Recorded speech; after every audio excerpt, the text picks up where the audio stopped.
Hi everybody, we are going to go ahead and read chapter 8 today from our Magic Treehouse story, Pirates Past Noon. Today, chapter 8 is called Dig, Dogs, Dig. Let's find out what happens. Chapter 8. Pinky and Stinky tied their rope around the big rock. The wind howled. The two pirates pulled and pulled and pulled. "They need help," said Jack. "Let the dogs do the work," growled Captain Bones. "You're not very nice to them," said Annie. "Who cares?" roared Captain Bones. "Captain, we got it," shouted Pinky. They started pulling the rock across the sand. "Now let's dig where the rock was," said Jack. "All of us." But Captain Bones ignored his suggestion. "Dig, you dogs," he shouted. Pinky and Stinky started to dig. The wind blew even harder. There was going to be a thunderstorm. "Ow, I got sand in my eyes," Pinky whined. "Ow, me back hurts," Stinky cried.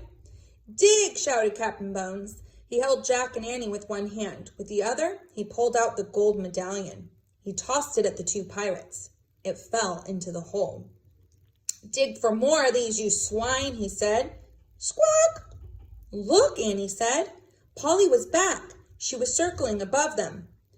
"Go back," she squawked.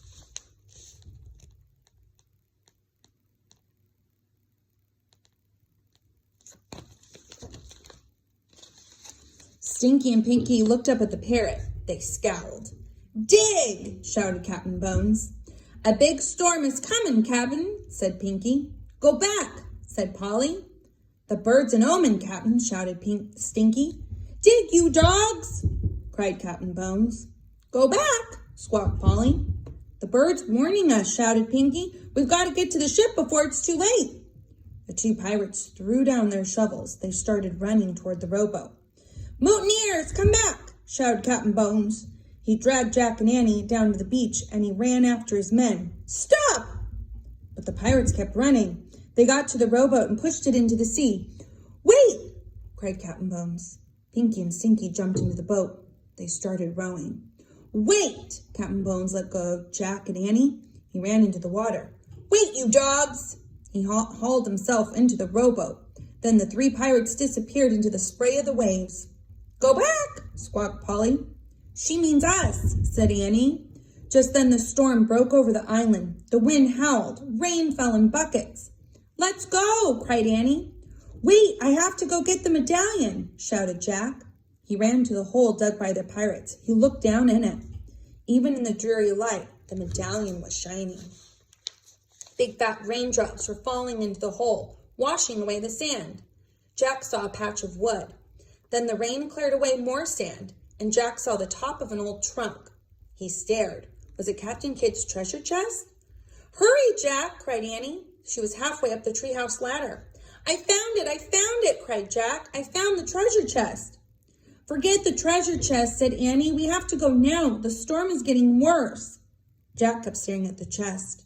Was there gold inside? Silver? Precious gems? "Come on!" Now Annie was shouting from the treehouse window. But Jack couldn't tear himself away. He brushed the rest of the muddy sand off the chest. "Jack, forget the treasure chest," cried Annie. "Let's go." "Go back," squawked Polly. Jack looked at the parrot. She was perched on the black rock.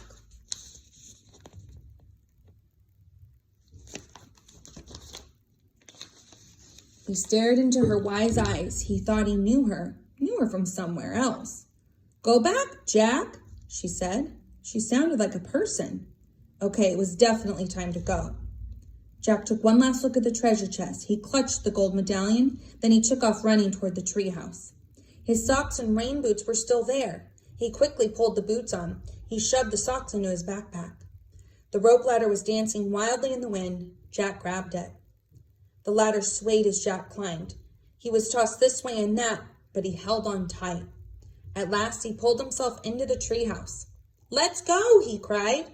Annie was already holding the Pennsylvania book. She pointed to the picture of Frog Creek. "I wish we could go there," she shouted. The wind was already blowing hard, but now it blew even harder. The treehouse started to spin. It spun faster and faster. Then everything was still, absolutely still. Chapter 9 is a chapter you've all been waiting for. It's called The Mysterious M.